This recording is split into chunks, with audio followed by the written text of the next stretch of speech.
ನಮಸ್ಕಾರ. ನಾನು ಸುಷ್ಮಾ ಸಂದೀಪ್. ನನ್ನ ಜೊತೆ ಸುಧಾ ಹರಿಹರನ್ ಕೂಡ ಇದ್ದಾರೆ. ನಾವಿಬ್ಬರು ಮಾನಸಿಕ ಆರೋಗ್ಯ ಸಲಹೆಗಾರ, ಅಂದ್ರೆ ಮೆಂಟಲ್ ಹೆಲ್ತ್ ಕೌನ್ಸಿಲರ್ಸ್. ಇವತ್ತು ಸಾರಂಗ ಪೇರೆಂಟಿಂಗ್ ವತಿಯಿಂದ ಸಾಮಾಜಿಕ ಮಾಧ್ಯಮಗಳು ಇಂದಿನ ಯುವ ಪೀಳಿಗೆಯ ಮೇಲೆ ಹೇಗೆ ಪರಿಣಾಮ ಬೀರುತ್ತಿವೆ ಮತ್ತು ಇದರಲ್ಲಿ ಪೋಷಕರು ಏನು ಮಾಡಬಹುದು ಎಂಬ ವಿಷಯದ ಬಗ್ಗೆ ಒಂದು ಚರ್ಚೆಯನ್ನು ನಿಮ್ಮ ಮುಂದೆ ಪ್ರಸ್ತುತಪಡಿಸ್ತಿದ್ದೀವಿ. ಸೋಷಿಯಲ್ ಮೀಡಿಯಾ ಇದು ಸಹಾಯಕ ಸಾಧನವಾ ಅಥವಾ ಮರೆಯಾಗಿರುವ ಅಪಾಯವ, ಅಂದ್ರೆ ಹಿಡನ್ ಡೇಂಜರ್? ಇದ್ರ ಬಗ್ಗೆ ಚರ್ಚೆ ಮಾಡ್ತೀವಿ. ಸೋಷಿಯಲ್ ಮೀಡಿಯಾ ನಮ್ಮ ದಿನನಿತ್ಯದ ಜೀವನದ ದೊಡ್ಡ ಭಾಗವಾಗ್ಬಿಟ್ಟಿದೆ ಅಲ್ವಾ? ಇಂದಿನ ಕಾಲದಲ್ಲಿ ಬಹುತೇಕ ಎಲ್ಲರೂ ಸಂವಹನ ಅಂದ್ರೆ ಕಮ್ಯುನಿಕೇಶನ್, ಮನೋರಂಜನೆ ಅಂದ್ರೆ ಎಂಟರ್ಟೈನ್ಮೆಂಟ್ ಮತ್ತು ಕಲಿಕೆಗೆ ಸೋಷಿಯಲ್ ಮೀಡಿಯಾ ಬಳಸ್ತಾರೆ. ಇನ್ಸ್ಟಾಗ್ರಾಮ್, ಟಿಕ್ಟಾಕ್ ಮತ್ತು ಯೂಟ್ಯೂಬ್ ಮುಂತಾದವುಗಳು ಜನರೊಂದಿಗೆ ಹಾಗೆ ಜಗತ್ತಿನ ಮಾಹಿತಿಗಳೊಂದಿಗೆ ನಮ್ಮನ್ನು ಸದಾ ಸಂಪರ್ಕದಲ್ಲಿ ಇರಿಸುತ್ತದೆ. ಆದರೆ ಅತಿಯಾದ ಬಳಕೆ ಮಕ್ಕಳ ಮನಸ್ಸನ್ನು ಮತ್ತು ಕುಟುಂಬಗಳಿಗೆ ಹಲವು ಸವಾಲುಗಳನ್ನು ಉಂಟು ಮಾಡಬಹುದು. ಇದು ಮಾನಸಿಕ ಆರೋಗ್ಯಗಳ ಮೇಲೆ ಹೇಗೆ ಪರಿಣಾಮ ಬೀರಬಹುದು, ಯಾವ ಥರ ದುಷ್ಪರಿಣಾಮಗಳು ಬೀರಬಹುದು, ಇದ್ರ ಬಗ್ಗೆ ಮಾತಾಡೋಣ. ಸೋಷಿಯಲ್ ಮೀಡಿಯಾ ಮಾನಸಿಕ ಆರೋಗ್ಯದ ಮೇಲೆ ಹೇಗೆ ಪರಿಣಾಮ ಬೀರುತ್ತೆ? ಸುಧಾ, ಹೇಳ್ತೀರಾ? ನಮಸ್ಕಾರ ಸುಷ್ಮಾ. ನಮಸ್ಕಾರ. ಈ ಸೋಷಿಯಲ್ ಮೀಡಿಯಾ ಮಾನಸಿಕ ಆರೋಗ್ಯದ ಮೇಲೆ ಖಂಡಿತ ಪರಿಣಾಮ ಬೀರುತ್ತೆ. ಹೇಗೆ ಅಂದ್ರೆ ತುಂಬಾ ಜನ ಯುವಕರು ತಮ್ಮ ನಿಜ ಜೀವನವನ್ನು ಆನ್ಲೈನ್ ನಲ್ಲಿ ಕಾಣುವ ಜೀವನದೊಂದಿಗೆ ಹೋಲಿಸ್ತಾ ಇರ್ತಾರೆ. ಉದಾಹರಣೆಗೆ ಸ್ನೇಹಿತರು ಹಾಕಿದ ವೆಕೇಶನ್ ಫೋಟೋಗಳು ಅಥವಾ ಪರಿಪೂರ್ಣ ಸೆಲ್ಫಿಗಳು ನೋಡಿದಾಗ ತಮ್ಮ ಜೀವನ ಅಷ್ಟಾಗಿ ರೋಚಕವಾಗಿಲ್ಲ, ಇಂಟ್ರೆಸ್ಟಿಂಗ್ ಆಗಿಲ್ಲ ಅನ್ನಿಸ್ಬೋದು. ಇದರಿಂದ ಫಿಯರ್ ಆಫ್ ಮಿಸ್ಸಿಂಗ್ ಔಟ್ ಅನ್ನೋ ಭಾವನೆ ಬರುತ್ತೆ. ಫಿಲ್ಟರ್ ಮಾಡಿದ ಚಿತ್ರಗಳನ್ನು ನೋಡಿ ತಮ್ಮ ರೂಪದ ಬಗ್ಗೆ ಅಸುರಕ್ಷತೆ ಉಂಟಾಗಬಹುದು. ಇದರಿಂದ ಆತಂಕ, ಏಕಾಂತ ಅಂದ್ರೆ ಒಂಟಿತನ ಮತ್ತು ಆತ್ಮವಿಶ್ವಾಸದ ಕೊರತೆ ಕೂಡ ಉಂಟಾಗಬಹುದು. ಹೌದು, ನೀವು ಹೇಳೋದು ಸರಿ. ಇದರಿಂದ ಅಟೆನ್ಷನ್ ಅಂದ್ರೆ ಗಮನ ಕೂಡ ತುಂಬಾ ಕಡಿಮೆ ಆಗ್ತಾ ಇದೆ ಅಲ್ವಾ ಮಕ್ಕಳಲ್ಲಿ? ಖಂಡಿತ ಖಂಡಿತ ಹೌದು. ಚಿಕ್ಕ ಚಿಕ್ಕ ವಿಡಿಯೋಗಳು ಮತ್ತು ವೇಗವಾದ ವಿಷಯಗಳು ಮೆದುಳನ್ನು ತ್ವರಿತ ಮನರಂಜನೆಗೆ ಹೋಲಿಸಿ ಬಿಡುತ್ತೆ. ನಿರಂತರವಾಗಿ ರೀಲ್ಸ್ ನೋಡುತ್ತಿರುವ ವಿದ್ಯಾರ್ಥಿಗಳಿಗೆ ದೀರ್ಘಕಾಲ ಓದಲು ತುಂಬಾ ಕಷ್ಟ ಆಗ್ಬೋದು. ಹೋಮ್ವರ್ಕ್ ಮಾಡುವಾಗ ನೋಟಿಫಿಕೇಶನ್ಗಳು ಗಮನ ಬೇರೆಡೆಗೆ ತಗೊಂಡು ಹೋಗುತ್ತೆ. ಹೌದು, ಇದು ಗಮನ ಶಕ್ತಿ, ಕಲಿಕೆಯ ಸಾಮರ್ಥ್ಯ ಮತ್ತು ಭಾವನಾತ್ಮಕ ನಿಯಂತ್ರಣಕ್ಕೆ ತೊಂದರೆ ಉಂಟು ಮಾಡುತ್ತೆ. ಖಂಡಿತ ನೀವು ಹೇಳ್ತಾ ಇರೋದು. ಇದು ನಿದ್ರೆ ಸಮಸ್ಯೆ ಕೂಡ ತುಂಬಾ ನಾವು ಕೇಳಿ ಬರ್ತಿದೆ ಅಲ್ವಾ ಈಗ? ಇದ್ರ ಬಗ್ಗೆ ನೀವೇನ್ ಹೇಳ್ತೀರಾ ಸುಧಾ? ಹೌದು, ಖಂಡಿತ ನೀವು ಒಳ್ಳೆ ಪಾಯಿಂಟ್ ತಗೊಂಡ್ ಬಂದಿದ್ದೀರಾ. ಬಹಳ ಮಕ್ಕಳು ರಾತ್ರಿ ಹೊತ್ತು ಫೋನ್ ಸ್ಕ್ರಾಲ್ ಮಾಡ್ತಾ ಇರ್ತಾರೆ. 10 ಗಂಟೆಗೆ ಮಲ್ಗೋಣ ಅನ್ನೋರು 12 ಗಂಟೆವರೆಗೂ ವಿಡಿಯೋ ನೋಡ್ತಾ ಇರ್ತಾರೆ.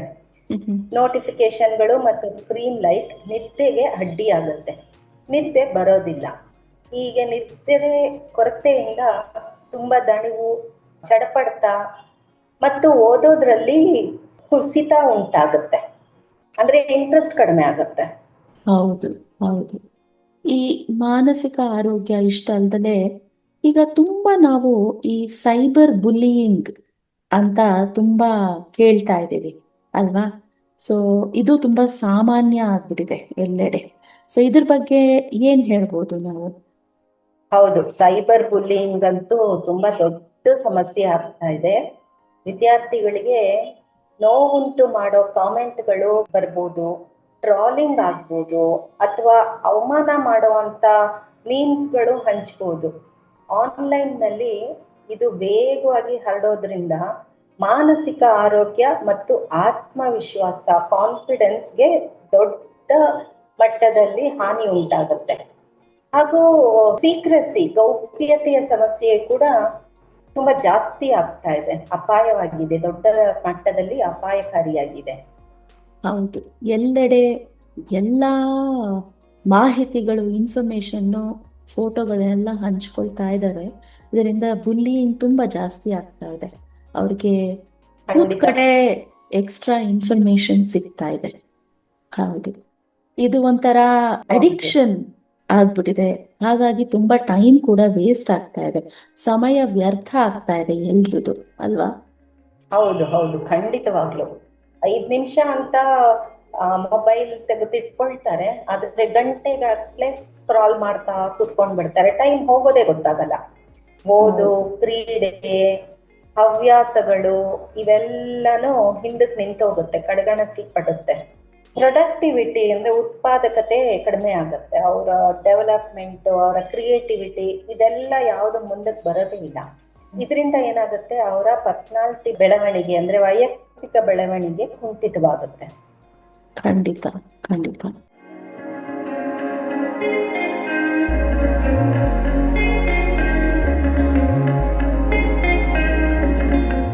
ಆಮೇಲೆ ಈ ಸೋಷಿಯಲ್ ಮೀಡಿಯಾ ಮುಖಾಂತರವೇ ಎಲ್ಲರ ಹತ್ರ ಸಂವಹನ ಅಂದ್ರೆ ಕಮ್ಯುನಿಕೇಶನ್ ತುಂಬಾ ಮಾಡ್ತಾ ಇದ್ದಾರೆ. ಸೊ ಇದು ನೈಜ ಜೀವನದ ಸಂವಹನದ ಮೇಲೆ ತುಂಬಾ ಪರಿಣಾಮ ಬೀರ್ತಾ ಇದೆ. ಇದ್ರ ಬಗ್ಗೆ ನೀವೇನ್ ಹೇಳ್ತೀರಾ? ಹೌದು, ಕೆಲವು ಮಕ್ಕಳು ಮೆಸೇಜ್ ಮಾಡೋದು ಸುಲಭ, ಆದ್ರೆ ಮುಖಾಮುಖಿ ಮಾತಾಡಕ್ಕೆ ಹೆದರ್ಕೋತಾರೆ. ತರಗತಿ ಚರ್ಚೆಗಳಲ್ಲಿ ಭಾಗವಹಿಸಕ್ಕೆ ತುಂಬಾ ಸಂಕೋಚ ಪಡ್ತಾರೆ, ಒಂಥರ ಶೈ ನೇಚರ್ ಇರುತ್ತೆ. ನಿಧಾನವಾಗಿ ಸಹಾನುಭೂತಿ ಮತ್ತು ಸಂವಹನ, ಕಮ್ಯುನಿಕೇಶನ್ ಕೌಶಲ್ಯ ಕಡಿಮೆ ಆಗ್ತಾ ಬರುತ್ತೆ. ಕೆಲ ಸಂದರ್ಭಗಳಲ್ಲಂತೂ ಅಪಘಾತದ ವೇಳೆ ಸಹಾಯ ಮಾಡೋ ಬದಲು ವಿಡಿಯೋ ತೆಗೆಯೋ ಪ್ರವೃತ್ತಿ ನಾವು ನೋಡ್ಬೋದು. ಆತರ ತುಂಬಾ ಈ ನಡುವೆ ಅದೇ ನಡೀತಾ ಇದೆ.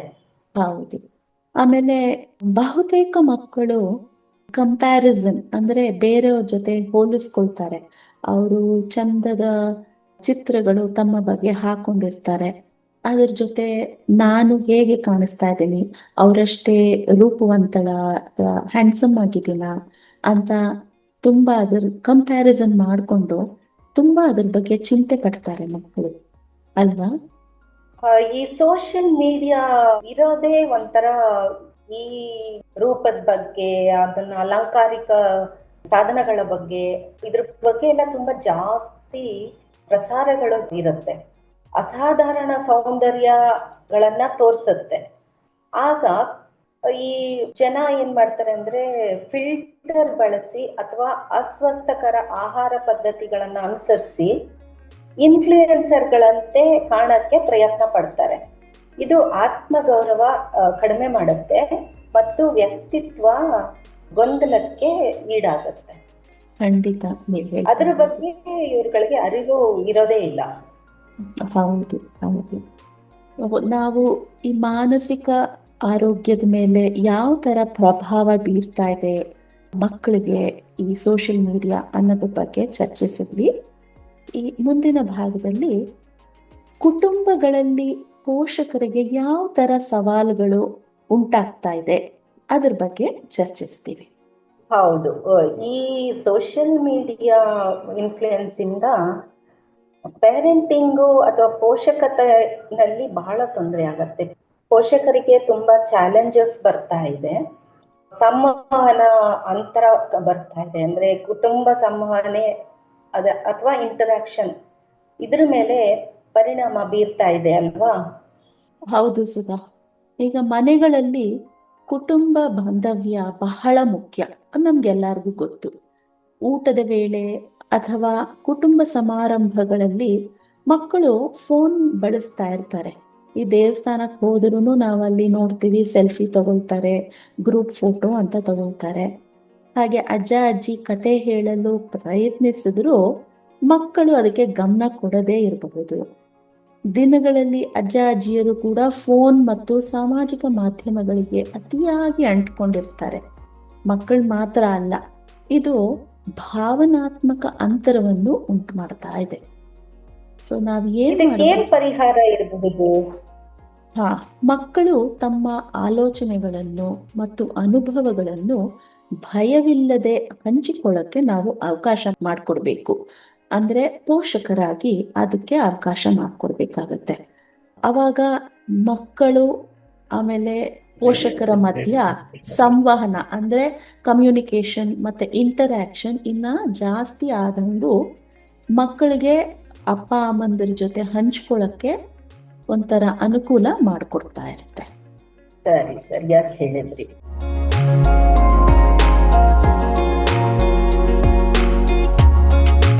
ಮತ್ತೆ ಇನ್ನೊಂದು ವಿಚಾರ, ಪೋಷಕರಿಗೆ ಈ ವಿಚಾರವಾಗಿ ತುಂಬಾ ಆತಂಕ ಇರುತ್ತೆ.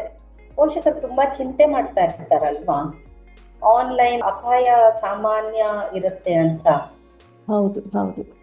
ಈ ಅಪರಿಚಿತರ ಜೊತೆ ಮಾತನಾಡುವುದು, ಅಪಾಯಕಾರಿ ವಿಷಯ ನೋಡೋದು ಅಥವಾ ವೈರಲ್ ಚಾಲೆಂಜ್ಗಳು ಮಾಡ್ತಾ ಇರೋದು, ಏನ್ ಮಾಡ್ತಾ ಇರ್ಬೋದು ನಮ್ಮ ಮಕ್ಕಳು ಅಂತ ಸದಾಕಾಲ ಪೋಷಕರು ಚಿಂತೆ ಮಾಡ್ತಾ ಇರ್ತಾರೆ. ಹಾಗೆ ವೈಯಕ್ತಿಕ ಫೋಟೋಗಳನ್ನೇನಾದ್ರು ಹಂಚ್ತಾ ಇದ್ದಾರಾ, ಇದರಿಂದ ಗೌಪ್ಯತೆ ಕಾಪಾಡ್ಕೊಳಕ್ ಆಗ್ತಾ ಇಲ್ವಾ, ಇದರಿಂದ ಯಾವ ತರ ಅಪಾಯ ಆಗಬಹುದು, ಇದು ಹಲವಾರು ಪೋಷಕರುಗಳಿಗೆ ಇದೊಂದು ದೊಡ್ಡ ಸವಾಲಾಗ್ಬಿಟ್ಟಿದೆ. ಹಾಗೆ ಟ್ರೆಂಡ್ಗಳ ಬಗ್ಗೆ ಸಂಪೂರ್ಣ ಅರಿವು ಅವ್ರಿಗೆ ಇರೋದಿಲ್ಲ. ಹಾಗಾಗಿ ಚಿಂತೆ ಇನ್ನೂ ಜಾಸ್ತಿ ಆಗ್ತಾ ಇರುತ್ತೆ. ಇದಕ್ಕೇನ್ ಪರಿಹಾರ ಹೇಳಬಹುದು? ಮಕ್ಕಳಿಗೆ ಡಿಜಿಟಲ್ ಲಿಟ್ರಸಿ ಕಲಿಸ್ಬೋದು ಪೋಷಕರು.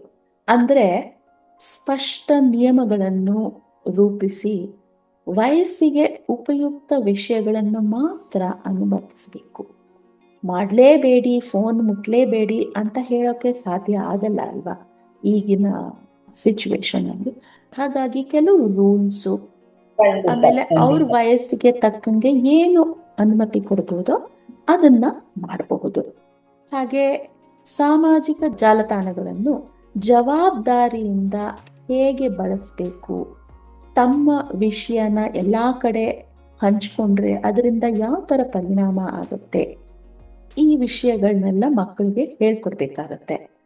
ಹಾಗೆ ಸಂದೇಹವಾದ ವಿಷಯ ಕಂಡರೆ ಪೋಷಕರಿಗೆ ಅಥವಾ ಶಿಕ್ಷಕರಿಗೆ ತಕ್ಷಣ ಹೇಳಬೇಕು ಅನ್ನೋದನ್ನ ಮಕ್ಕಳಿಗೆ ನಾವು ಕಲಿಸ್ಕೊಡ್ಬೇಕು. ಆವಾಗ ಒಂದ್ ಸ್ವಲ್ಪ ಮಟ್ಟಿಗೆ ಪೋಷಕರಿಗೆ ಆತಂಕ ಕಡಿಮೆ ಆಗಬಹುದು. ಆ ಕಂಟ್ರೋಲ್ ಇರುತ್ತೆ ಅಲ್ವಾ ಈಗ ಮಾಡೋದ್ರಿಂದ? ಖಂಡಿತ ಖಂಡಿತ.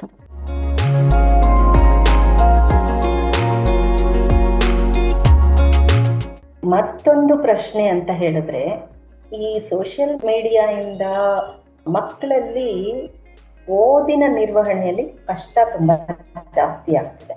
ಕುಟುಂಬಗಳಲ್ಲಿ ಸಾಮಾನ್ಯ ನಾವು ಶಿಕ್ಷಣಕ್ಕೆ ಮುಖ್ಯತ್ವ ಕೊಡ್ತೀವಿ ಅಲ್ವಾ? ಹೌದು, ಪೋಷಕರು ಟ್ಯೂಷನ್ ಮತ್ತು ಪರೀಕ್ಷೆ ಇದಕ್ಕೇನೆ ತುಂಬಾ ಇಂಪಾರ್ಟೆನ್ಸ್ ಕೊಡ್ತಾರೆ, ಇದನ್ನೇ ಉತ್ತೇಜಿಸ್ತಾರೆ. ಆದರೆ ಮಕ್ಕಳು ಓದುತ್ತಿದ್ದಂತೆ ನಟಿಸಿ ಫೋನ್ನ ಬಳಸಬಹುದು. ಅದನ್ನ ನಿರ್ಬಂಧಿಸಿದರೆ ಅಂದ್ರೆ ಕಂಟ್ರೋಲ್ ಮಾಡಕ್ ಹೋದ್ರೆ ಜಗಳನೇ ಉಂಟಾಗಬಹುದು. ಸೊ ಇದರಲ್ಲಿ ಪೋಷಕರು ಸ್ವತಃ ಮಾದರಿಯಾಗಬೇಕು. ಅಂದ್ರೆ ಲೀಡ್ ಬೈ ಎಕ್ಸಾಂಪಲ್ ಅಂತ ನಾವು ಇಂಗ್ಲಿಷಲ್ಲಿ ಹೇಳ್ತೀವಲ್ಲ, ಆ ಥರ. ಸೊ ಪೋಷಕರು ಅವ್ರ ಕೆಲಸ ಮಾಡ್ತಾ ಇರ್ಬೇಕಾದ್ರೆ ಫೋನ್ ಇಟ್ಕೊಂಡು ಅದರಲ್ಲೇ ಗಮನ ಹರಿಸ್ತಾ ಇದ್ರೆ ಅಥವಾ ಊಟ ಮಾಡಬೇಕಾದ್ರೆ ಫೋನ್ ಇಟ್ಕೊಂಡಿದ್ರೆ ಮಕ್ಕಳು ಕೇಳ್ತಾರೆ, ನೀವೇ ಫೋನ್ ಯಾವಾಗಲೂ ಉಪಯೋಗಿಸ್ತಾ ಇದ್ದೀರಾ, ನಮಗೆ ಫೋನು ಉಪಯೋಗಿಸ್ಬಾರ್ದು ಅಂತ ನೀವು ಹೇಗೆ ಹೇಳ್ತೀರಾ ಅಂತ. ಸೊ ಹಾಗಾಗಿ ಪೋಷಕರು ಅವರು ಶುರು ಮಾಡಬೇಕು, ಅವ್ರ ಮಾದರಿ ಆಗಬೇಕು. ಆಗ ಮಕ್ಕಳು ಅವ್ರನ್ನ ನೋಡಿ ಖಂಡಿತ ಕಲಿತಾರೆ. ಸರಿಯಾಗಿ ಹೇಳಿದ್ರಿ. ಅದ್ರ ಜೊತೆಗೆ ಆರ್ಥಿಕ ಒತ್ತಡನೂ ಪೋಷಕರ ಮೇಲೆ ಬೀಳುತ್ತೆ. ಮೊಬೈಲ್ ಮೂಲಕ ಬರುವಂತ ಖರ್ಚು, ಆ ತರದ ಬಟ್ಟೆ ಕೊಡಿಸ್ಬೇಕು, ಈ ತರದ ಸಾಮಾನುಗಳು ಬೇಕು ಅನ್ನೋದೆಲ್ಲ ಖರ್ಚುಗಳು ಬಂದಾಗ ಅದು ಒಂಥರ ಆರ್ಥಿಕ ಒತ್ತಡಕ್ಕೆ ಕಾರಣ ಆಗುತ್ತೆ. ಏನಂತೀರಾ? ಹೌದು, ಇದು ಪೇರೆಂಟ್ಸ್ ಪೋಷಕರ ಮೇಲೆ ತುಂಬಾ ಪ್ರೆಷರ್ ಬೀಳ್ತಾ ಇದೆ ಇವಾಗೆಲ್ಲ. ಈ ಟ್ರೆಂಡ್ ಅಂತ ಹೇಳ್ತಾರಲ್ಲ, ಟ್ರೆಂಡ್ ನೋಡಿ ಬೇರೆ ಮಕ್ಕಳು ಬೇರೆಯವರು ಥರದ ಉಡುಪುಗಳನ್ನ ಹಾಕೊಳ್ಳೋದು, ಆಕ್ಸೆಸರೀಸ್ ಅಂತ ಹೇಳ್ತಾರಲ್ಲ, ಅದನ್ನೆಲ್ಲ ಅಂದ ಚಂದದ್ದೆಲ್ಲ ಹಾಕೊಂಡು, ಬ್ರ್ಯಾಂಡೆಡ್ ಬಟ್ಟೆಗಳು ಇದನ್ನೆಲ್ಲ ಹಾಕೊಂಡು ಫೋಟೋಗಳನ್ನ ತಗೊಂಡು ಸೋಷಿಯಲ್ ಮೀಡಿಯಾನಲ್ಲಿ ಹಾಕ್ತಾರೆ. ಅದರಿಂದ ಈ ಮಕ್ಕಳು ನೋಡಿ ಅದೇ ಥರದ್ದು ನನಗೂ ಬೇಕು ಅನ್ನೋದನ್ನ ಈ ಥರ ಒತ್ತಡ ಪೋಷಕರ ಮೇಲೆ ಹಾಕಕ್ಕೆ ಶುರು ಮಾಡ್ತಾರೆ. ಸೊ ಹಾಗಾಗಿ ಇದು ದೊಡ್ಡ ಸವಾಲೇ ಪೋಷಕರಿಗೆ. ಸೊ ಅವ್ರು ಏನು ಮಾಡಬಹುದು ಅಂದರೆ, ಅಗತ್ಯ ಮತ್ತು ಆಸೆ ನಡುವಿನ ವ್ಯತ್ಯಾಸ ಮಕ್ಕಳಿಗೆ ತಿಳಿಸ್ಬೇಕಾಗತ್ತೆ. ಅಂದರೆ ವಯಸ್ಸಿಗೆ ಅನುಗುಣವಾಗಿ ಅವ್ರ ಲೆವೆಲ್ಗೆ ಹೋಗಿ ನಾವು ತಿಳಿಸ್ಬೇಕಾಗತ್ತೆ. ಅವರು ಯಾವುದೋ ಬೇರೆ ಮಕ್ಕಳು ಅದನ್ನು ಹಾಕೊಂಡಿದ್ದಾರೆ, ಹಾಗಾಗಿ ನಾನು ಹಾಕೊಳ್ಬೇಕು ಅನ್ನೋದು ಆಸೆನಾ, ಅಥವಾ ನಿಜವಾಗ್ಲೂ ನಿಮಗೆ ಅಗತ್ಯ ಇದೆಯಾ, ಇದರ ಮಧ್ಯೆ ಯಾವುದು ಅಂತರ ಇದೆ, ಇದನ್ನ ನಿಧಾನವಾಗಿ ಪದೇ ಪದೇ ಹೇಳ್ತಾ ಮಕ್ಕಳಿಗೆ ಅರಿವು ಮೂಡಿಸಿದ್ರೆ ಇದರಿಂದ ಖಂಡಿತ ಅವ್ರ ಮೇಲೆ ಪರಿಣಾಮ ಬೀರುತ್ತೆ ಅಂತ ಅನ್ಕೊಳ್ತೀನಿ.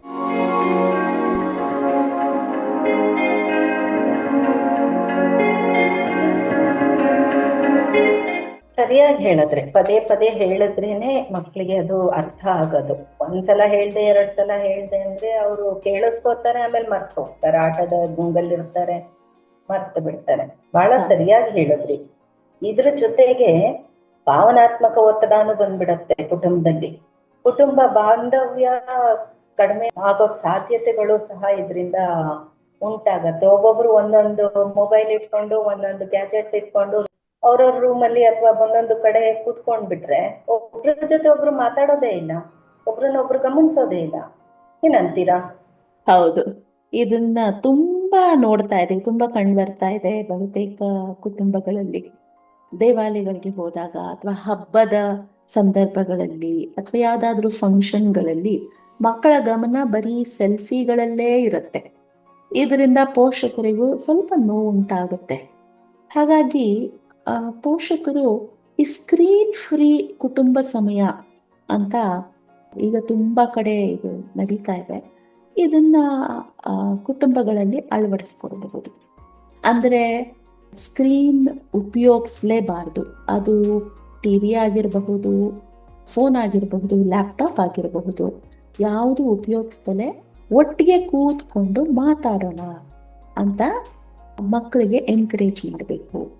ಆಮೇಲೆ ಫ್ಯಾಮಿಲಿ ಗೇಮ್ಸ್, ಅಂದರೆ ಒಟ್ಟಿಗೆ ಕೂತ್ಕೊಂಡು ಎಷ್ಟೊಂದು ಆಟ ಆಡ್ಬೋದು. ಹಿಂದಿನ ಕಾಲದ ಆಟ, ಈಗಿನ ಕಾಲದಲ್ಲೂ ಕುಟುಂಬ ಜೊತೆಗೆ ಆಟ ಆಡೋ ಅಂಥದ್ದು ಬಹುತೇಕ ಇದೆ. ಅದನ್ನ ಕೂತ್ಕೊಂಡು ಒಟ್ಟಿಗೆ ಆಟ ಆಡೋದು, ಅಥವಾ ಸಣ್ಣ ಚಟುವಟಿಕೆಗಳು, ಕತೆ ಹೇಳಬಹುದು, ಅಂತ್ಯಾಕ್ಷರಿ ಆಡಬಹುದು, ಒಟ್ಟಿಗೆ ಕೂತ್ಕೊಂಡು ಚಿತ್ರ ಬಿಡಿಸೋದು, ಈ ಥರ ತುಂಬ ಥರ ಚಟುವಟಿಕೆಗಳು ಇದೆ. ಅದನ್ನ ನಾವೆಲ್ಲ ಕೂತ್ಕೊಂಡು ಒಟ್ಟಿಗೆ ಅದನ್ನ ಮಾಡಬಹುದು.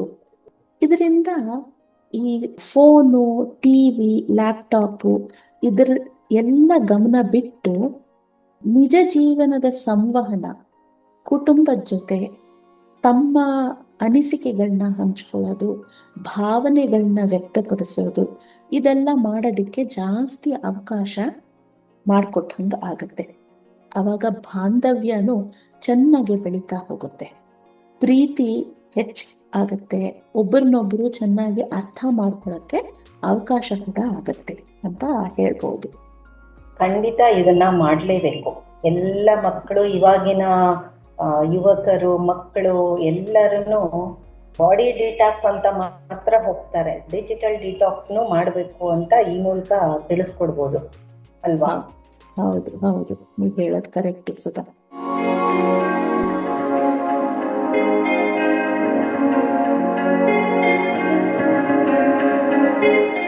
ಸೋಷಿಯಲ್ ಮೀಡಿಯಾದಿಂದ ಹಲವಾರು ಪ್ರಯೋಜನಗಳು ಇವೆ ಅಲ್ವಾ?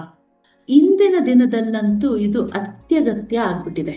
ಹಾಗಾಗಿ ಇದರ ಸಕಾರಾತ್ಮಕ ಪಾತ್ರಗಳ ಬಗ್ಗೆ ಸುಧಾ ಅವರು ಕೆಲವು ಮುಖ್ಯ ವಿಷಯಗಳನ್ನ ಹೇಳ್ಕೊಡ್ತಾರೆ. ಹೌದು, ಸಕಾರಾತ್ಮಕ ಪಾತ್ರಗಳು ಬಹಳಷ್ಟು ಇದೆ.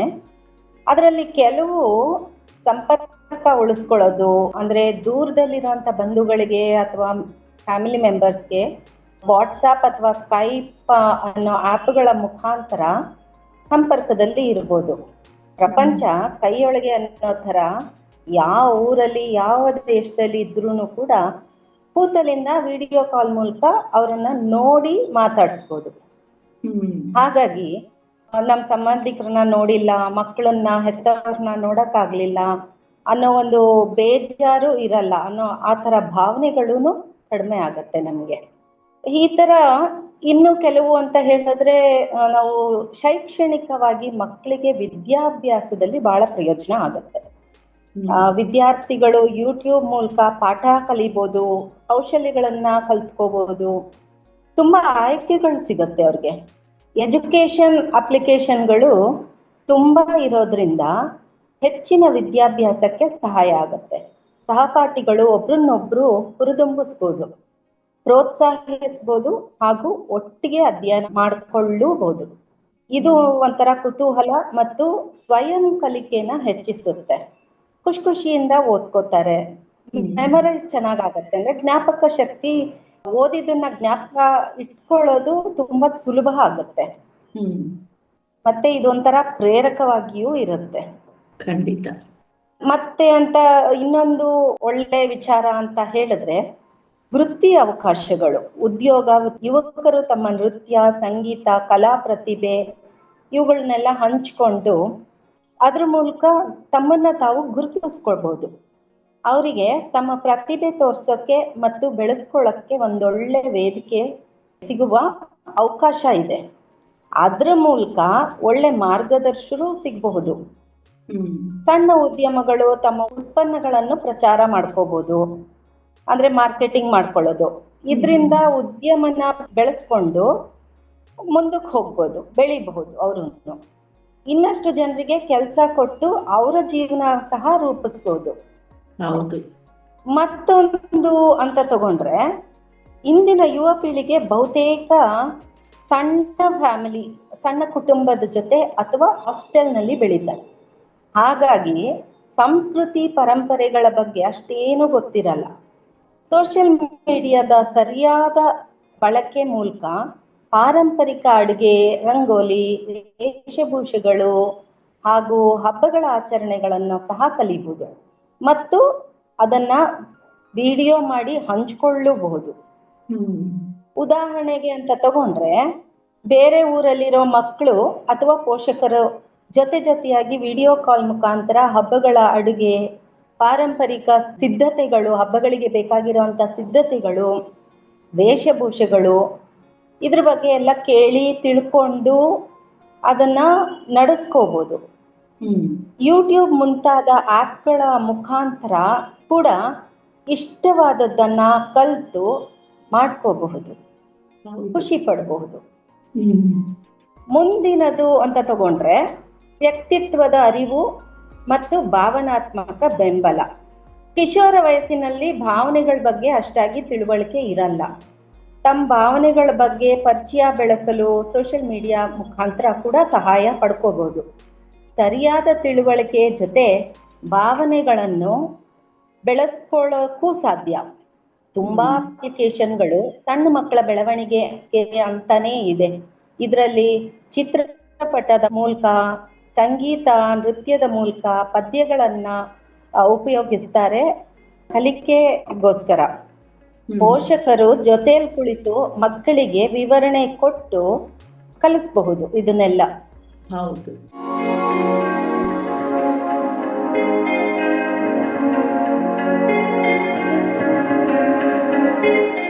ಇದುವರೆಗೂ ಸೋಷಿಯಲ್ ಮೀಡಿಯಾದ ಉಪಯೋಗಗಳ ಬಗ್ಗೆ ಸುಧಾ ಅವರು ತುಂಬಾನೇ ವಿವರವಾಗಿ ತಿಳಿಸ್ಕೊಟ್ಟಿದ್ದಾರೆ. ಆದರೆ ತುಂಬಾ ಮಕ್ಕಳು ಅಡಿಕ್ಟ್ ಕೂಡ ಆಗಿದ್ದಾರೆ. ಈ ಅಡಿಕ್ಟ್ ಅಂದ್ರೆ ಏನು? ಅಡಿಕ್ಟ್ ಅಂತ ಹೇಗೆ ಗೊತ್ತಾಗುತ್ತೆ? ಈ ಅಸ್ವಸ್ಥ ಬಳಕೆಯ ಲಕ್ಷಣಗಳ ಬಗ್ಗೆನೂ ತಿಳ್ಕೊಂಡಿರ್ಬೇಕಲ್ವಾ? ಈ ವಿಚಾರವಾಗಿ ಒಂದು ಮೇಲ್ನೋಟ ಹರಿಸೋಣ. ಅಡಿಕ್ಷನ್ ಅನ್ನೋದು ಕ್ರಮೇಣವಾಗಿ ಬರೋದು, ತಕ್ಷಣಕ್ಕೆ ಅಲ್ಲ. ಶುರುನಲ್ಲಿ ಒಂದು ಕುತೂಹಲ ಇರುತ್ತೆ. ಅಂದ್ರೆ ಸೋಷಿಯಲ್ ಮೀಡಿಯಾ ಅಕೌಂಟ್ನ ಉಪಯೋಗಿಸೋದು, ಫೋಟೋ ವಿಡಿಯೋ ಹಾಕೋದು, ಬೇರೆಯವ್ರದ್ದು ನೋಡೋದು, ಅದನ್ನ ಲೈಕ್ ಮಾಡೋದು, ಸಬ್ಸ್ಕ್ರೈಬ್ ಮಾಡೋದು, ಈ ಕುತೂಹಲ ಇರುತ್ತೆ ಶುರುನಲ್ಲಿ. ಇದು ಜಾಸ್ತಿ ಆದ ಹಾಗೆ ಫೋನ್ ಅಥವಾ ಕಂಪ್ಯೂಟರ್ ಮೂಲಕ ಸೋಷಿಯಲ್ ಮೀಡಿಯಾ ಬಳಕೆಯು ಹೆಚ್ಚಾಗ್ತಾ ಹೋಗುತ್ತೆ. ಶುರುವಿನಲ್ಲಿ ಒಂದು ಅರ್ಧ ಗಂಟೆ ಉಪಯೋಗಿಸ್ತಾ ಇರ್ತಾರೆ. ಆಮೇಲೆ ಕ್ರಮೇಣವಾಗಿ 2 ಗಂಟೆ 3 ಗಂಟೆ ಕಾಲ ಉಪಯೋಗಿಸಕ್ಕೆ ಶುರುವಾಗುತ್ತೆ. ಅಂದರೆ ಇದ್ರ ಮೇಲೆ ಅವಲಂಬನೆ ಅಂದರೆ ಡಿಪೆಂಡೆನ್ಸಿ ಆಗೋಕ್ಕೆ ಶುರುವಾಗುತ್ತೆ ಅವ್ರಿಗೆ ಗೊತ್ತಿಲ್ಲದ ಹಾಗೆ. ಇಷ್ಟರಲ್ಲೇ ಮಕ್ಕಳು ಪೋಷಕರು ಎಚ್ಚೆತ್ಕೊಂಡು ಅದನ್ನ ಕಡಿಮೆ ಮಾಡಿದ್ರೆ ಸರಿ, ಇಲ್ಲ ಅಂದ್ರೆ ಅದಿನ್ನ ಜಾಸ್ತಿ ಆಗ್ತಾ ಆಗ್ತಾ ಅಡಿಕ್ಷನ್ಗೆ ತಿರುಗುತ್ತೆ. ಅಂದ್ರೆ ಈ reels, videos, YouTube shorts, photo, video ಇದನ್ನೆಲ್ಲ ನೋಡ್ದಲೇ ಇದ್ರೆ ಮಕ್ಕಳಿಗೆ ತಳಮಳ ಶುರುವಾಗುತ್ತೆ. ಮಕ್ಕಳಿಗೆ ಅಂತಲ್ಲ, ಯಾರಿಗಾದ್ರೂ. ಕೆಲವು ಹೌದು. ಸೂಚನೆಗಳು ಪೋಷಕರು ಗಮನಿಸಬೇಕಾಗಿರುತ್ತೆ. ಅಂದ್ರೆ ಈ ಸಾಧನೆ ಬಳಸಿದ ನಂತರ ಮಕ್ಕಳಲ್ಲಿ ಮೂಡ್ ಸ್ವಿಂಗ್ಸ್ ಆಗ್ತಾ ಇದೆಯಾ, ಅಂದ್ರೆ ಮನಸ್ಥಿತಿಯಲ್ಲಿ ತೀವ್ರ ಬದಲಾವಣೆಗಳು ಕಂಡು ಬರ್ತಿದ್ಯಾ, ಇದನ್ನ ಪೋಷಕರು ಗಮನಿಸಬೇಕು. ಕೋಪ, ಚಿಡಿಚಿಡಿತ, ದಣಿವು, ತಲೆನೋವು ಇದೆಲ್ಲ ಜಾಸ್ತಿ ಆಗ್ತಾ ಇದೆಯಾ, ಇದನ್ನು ನೋಡ್ಬೇಕಾಗತ್ತೆ. ಹಾಗೆ ಬೆಳಿಗ್ಗೆ ಏಳೋಕೆ ಕಷ್ಟ ಆಗತ್ತೆ ಕೆಲವು ಮಕ್ಕಳಿಗೆ. ಅಂದ್ರೆ ರಾತ್ರಿ ಎಲ್ಲ ಫೋನು ಅಥವಾ ಲ್ಯಾಪ್ಟಾಪಲ್ಲಿ ಅಂದರೆ ಈ ಸೋಷಿಯಲ್ ಮೀಡಿಯಾ ಅದನ್ನೆಲ್ಲ ನೋಡಿ ತುಂಬ ನಿಧಾನವಾಗಿ ಮಲ್ಕೊಳ್ಳೋದು. 12 ಗಂಟೆ 1-2 ಗಂಟೆ ಆ ಥರನೂ ಮಲ್ಕೊಳ್ಳೋ ಮಕ್ಕಳು ಇದ್ದಾರೆ. ಹಾಗಾಗಿ ಬೆಳಗ್ಗೆ ಏಳೋಕ್ಕೆ ತುಂಬ ಕಷ್ಟ ಆಗುತ್ತೆ. ಈ ಥರ ಎಲ್ಲ ನಡೀತಿದೆಯಾ ಅಂತ ಪೋಷಕರು ಗಮನಿಸಬೇಕಾಗತ್ತೆ. ಆಮೇಲೆ ಇನ್ನೊಂದು ಲಕ್ಷಣ ಏನಂದ್ರೆ ಕುಟುಂಬದೊಂದಿಗೆ ಜಗಳ, ಅಂದ್ರೆ ಕಾರಣವಿಲ್ಲದೆ ಜಗಳ ಮಾಡೋದು. ಇದೇನಾದ್ರೂ ಜಾಸ್ತಿ ಆಗಿದೆಯಾ? ಈ ಹದಿಹರೆಯದ ವಯಸ್ಸಲ್ಲಿ ಸ್ವಲ್ಪ ವ್ಯತ್ಯಾಸ ಆಗತ್ತೆ, ಅದು ಸರ್ವೇ ಸಾಮಾನ್ಯ. ಮಕ್ಕಳಿಗೆ ದೇಹದಲ್ಲಿ ಮಾನಸಿಕವಾಗಿ ತುಂಬಾ ಬದಲಾವಣೆಗಳಾಗ್ತಾ ಇರೋದ್ರಿಂದ ಅವರ ವರ್ತನೆ ಸ್ವಲ್ಪ ಬದಲಾಯಿಸತ್ತೆ, ಅದು ಖಂಡಿತ. ಆದರೆ ಈ ಥರ ವರ್ತನೆಗಳು ಫೋನ್ ಅಥವಾ ಲ್ಯಾಪ್ಟಾಪ್ ಅಥವಾ ಈ ಸೋಷಿಯಲ್ ಮೀಡಿಯಾ ಉಪಯೋಗಿಸೋದು ಜಾಸ್ತಿ ಆಗ್ತಾ ಇರೋದ್ರಿಂದ ಈ ಥರ ನಡೀತಿದ್ಯಾ ಅನ್ನೋದನ್ನ ಪೋಷಕರು ಖಂಡಿತ ಗಮನಿಸಬೇಕಾದ ವಿಷಯ. ಆಮೇಲೆ ಇನ್ನೊಂದು ಮುಖ್ಯವಾದ್ದು ಅಂದರೆ ಈ ಆನ್ಲೈನ್ ಚಟುವಟಿಕೆಗಳ ಬಗ್ಗೆ ರಹಸ್ಯತೆ. ಅಂದರೆ ಈ ಫೋನ್ ನೋಡುವಾಗ ಪೋಷಕರು ಅವ್ರ ಹತ್ರ ಹೋದರೆ ತಕ್ಷಣ ಫೋನ್ ಅಥವಾ ಲ್ಯಾಪ್ಟಾಪ್ನ ಮುಚ್ಚಿಟ್ಕೊಂಡ್ಬಿಡ್ತಾರೆ ಕೆಲವು ಮಕ್ಕಳು, ಅಥವಾ ಸ್ಕ್ರೀನ್ನ ಬದಲಾಯಿಸ್ಬಿಡ್ತಾರೆ. ಏನೋ ನೋಡ್ತಾ ಇರ್ತಾರೆ ವಿಡಿಯೋ, ತಕ್ಷಣ ಯಾವುದೋ ಒಂದು ಎಜುಕೇಷನಲ್ ಸ್ಕ್ರೀನ್ಗೆ ಚೇಂಜ್ ಮಾಡ್ಕೊಂಡ್ಬಿಡ್ತಾರೆ. ಅಥವಾ ಅವ್ರಿಗೆ ಕೋಪ ಕೂಡ ಬರಬಹುದು. ನೀನು ಯಾಕೆ ನನ್ನ ಹತ್ರ ಬರ್ತಾ ಇದೆಯಾ, ಏನು ಬೇಕು ನಿನಗೆ, ನನ್ನ ಸ್ಕ್ರೀನು ಫೋನು ಯಾಕೆ ನೀನು ನೋಡೋದು, ಈ ಥರ ಎಲ್ಲ ಪ್ರಶ್ನೆಗಳು ಮಕ್ಕಳು ಕೇಳ್ತಾರೆ. ಸಾಧಾರಣವಾಗಿ ಮಕ್ಕಳಿಗೆ ಅವ್ರು ನೋಡ್ತಾ ಇರೋದು ಅಥವಾ ಗುಟ್ಟಾಗಿ ಮಾಡ್ತಾ ಇರೋದು ತಪ್ಪು ಅಂತ ಗೊತ್ತಿದ್ದು ಅದು ಪೋಷಕರಿಗೆ ಗೊತ್ತಾಗಬಾರದು ಅಂತ ಮುಚ್ಚಿಡ್ತಾ ಇರಬಹುದು. ಈ ಥರದ ವರ್ತನೆ ಕಂಡು ಬರ್ತಿದ್ಯಾ ನಿಮ್ಮ ಮಕ್ಕಳಲ್ಲಿ ಅಂತ ಪೋಷಕರು ನೀವು ಖಂಡಿತ ನೋಡಬೇಕಾಗತ್ತೆ. ಇದು ಕೆಲವು ಸಾಧಾರಣವಾಗಿ ಸಾಮಾನ್ಯವಾಗಿ ಕಂಡುಬರುವಂಥ ಲಕ್ಷಣಗಳು.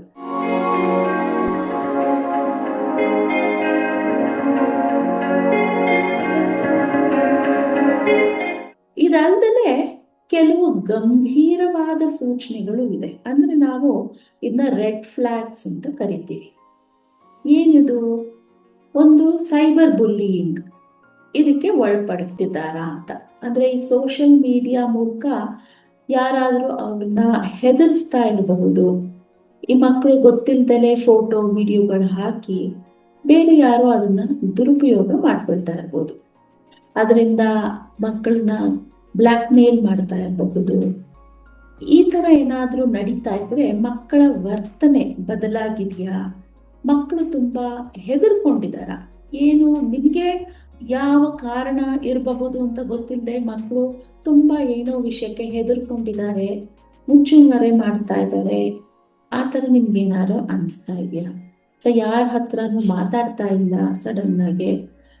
ಕುಟುಂಬದಲ್ಲಿ ಅಥವಾ ಅವರ ಸ್ನೇಹಿತರ ಜೊತೆ ಕೂಡ ಮಾತಾಡ್ತಾ ಇಲ್ಲ, ಆ ಥರ ಏನಾದ್ರು ಆಗ್ತಾ ಇದೆಯಾ, ಇದನ್ನು ನೀವು ಗಮನಿಸ್ಬೇಕಾಗತ್ತೆ. ಈ ಥರ ಇದ್ರೆ ಸೈಬರ್ ಬುಲ್ಲಿಂಗ್ಗೆ ಮಕ್ಕಳು ಒಳಪಟ್ಟಿದ್ದಾರೆ ಅಂತ ಇದೊಂದು ವಿಷಯ ನೀವು ಗಮನಿಸ್ಬೇಕಾಗತ್ತೆ.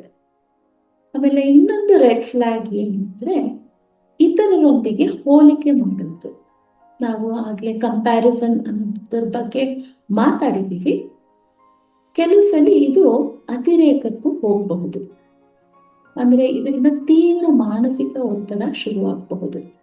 ಇದು ಕಂಪ್ಯಾರಿಸನ್ ಅನ್ನೋದು, ಹೋಲಿಕೆ ಅನ್ನೋದು ಸೌಂದರ್ಯದ ಬಗ್ಗೆ ಇರಬಹುದು, ದೇಹದ ತೂಕದ ಬಗ್ಗೆ, ನಾನು ತುಂಬಾ ದಪ್ಪ ಇದ್ದೀನಿ ಅಥವಾ ನಾನು ತುಂಬಾ ಸಣ್ಣ ಇದ್ದೀನಿ ನನ್ನ ಸ್ನೇಹಿತರಿಗೆ ಹೋಲಿಸ್ಕೊಂಡ್ರೆ ಆ ಥರ ಇರ್ಬೋದು. ಅಥವಾ ಮನೆಯ ಆರ್ಥಿಕ ಸ್ಥಿತಿ ತನ್ನ ಸ್ನೇಹಿತರದಕ್ಕಿಂತ ಕಮ್ಮಿ ಇರಬಹುದು.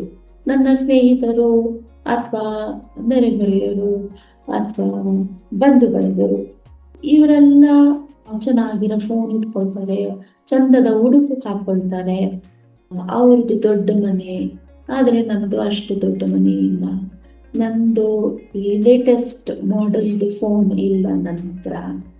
ಈ ಥರ ಹೋಲಿಕೆ ಏನಾದರೂ ಆಗ್ತಾ ಇದ್ರೆ ಅದನ್ನು ಗಮನಿಸ್ಬೇಕು. ಇದು ಒಂದು. ಇನ್ನೊಂದು ಥರ ಹೋಲಿಕೆ ಮಾಡ್ಕೊಳ್ಳೋದು ಓದಿನ ಬಗ್ಗೆ ಕೂಡ ಇರಬಹುದು.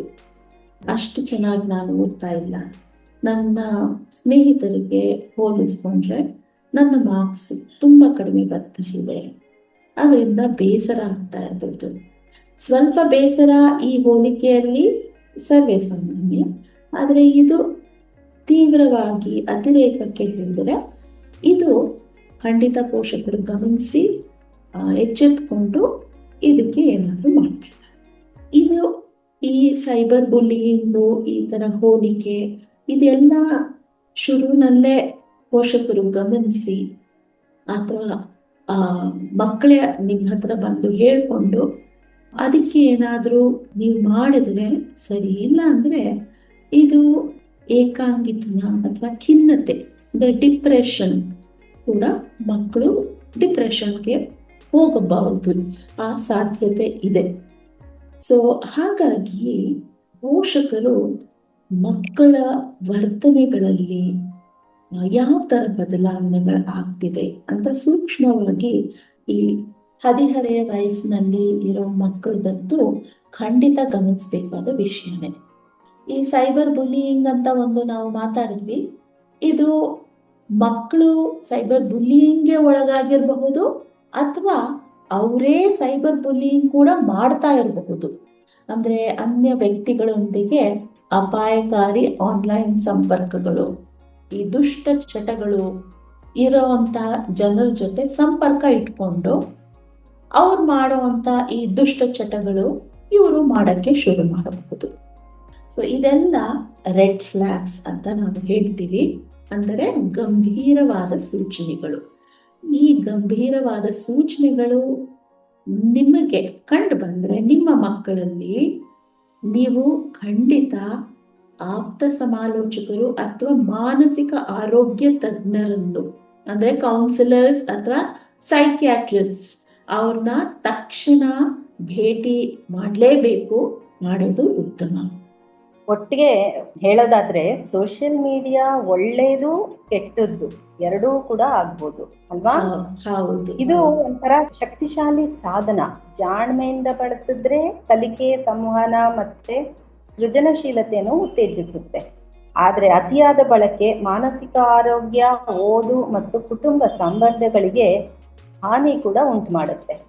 ಹಾಗಾಗಿ ಸಮತೋಲನ ಮತ್ತು ಶಿಸ್ತು ತುಂಬಾ ಮುಖ್ಯ ಆಗುತ್ತೆ. ಹೌದು ಹೌದು. ಸ್ನೇಹಿತರೆ, ಇದುವರೆಗೂ ನೀವು ನಮ್ಮ ಮಾತುಕತೆಯನ್ನು ಕೇಳಿದ್ರಿ. ಸಾಮಾಜಿಕ ಮಾಧ್ಯಮಗಳನ್ನು ಜಾಣ್ಮೆಯಿಂದ ಹೇಗೆ ಬಳಸಬೇಕು, ಯಾವ್ಯಾವ ಎಚ್ಚರಿಕೆ ಕ್ರಮಗಳನ್ನ ಕೈಗೊಳ್ಬೇಕು ಎಂಬುದನ್ನು ನೀವು ಅರ್ಥ ಮಾಡ್ಕೊಂಡಿರ್ತೀರಿ ಅಂತ ನಾವು ಭಾವಿಸ್ತೀವಿ. ನಿಮ್ಮ ಕುಟುಂಬದಲ್ಲಿಯೂ ಈ ವಿಷಯಗಳನ್ನು ಅನುಸರಿಸಿ ಅದರ ಪ್ರಯೋಜನವನ್ನು ಪಡಿತೀರಾ ಅಂತ ನಂಬಿದ್ದೀವಿ. ಧನ್ಯವಾದಗಳೊಂದಿಗೆ ನಿಮ್ಮ ಸುಧಾ ಹಾಗೂ ಸುಷ್ಮಾ. ನಮಸ್ಕಾರ. ನಮಸ್ಕಾರ.